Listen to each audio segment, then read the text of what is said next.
বন্ধুরা আমার YouTube channel এই তো জীবন নিয়ে চলে এসেছি। আজকে সবাই জানো বুদ্ধ পূর্ণিমা, পুজো করেছি।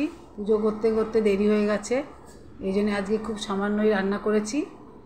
এই আমার জগন্নাথ আর গণেশ, আমার উপরে বড় ঠাকুরঘর আছে, সেখানে নারায়ণ পুজো করেছি। একদিন অন্য একদিন সময় করে তোমাদের সবাইকে দেখাবো। বন্ধুরা চলে আসি সরাসরি আমার রান্নার সরঞ্জাম নিয়ে। আজকে রান্না করেছি হলো ভাত, আলু কপির তরকারি, আলু ফুলকপির তরকারি, ক্যাপসিকাম দিয়ে একটা আলুর তরকারি, এই যে পার্শে মাছের ঝাল, ছোটো ছোটো পার্শে মাছের সর্ষে দিয়ে ঝাল করেছি। খুব টেস্টি হয় এই পার্শে মাছগুলো, এত ছোটো ছোটো কিন্তু ভীষণ স্বাদ। আর ঘরে পাতা টক দই, একদিন টক দইয়ের কীভাবে তৈরি করি সেটা করে দেখাবো। এই আজকে আমার রান্না।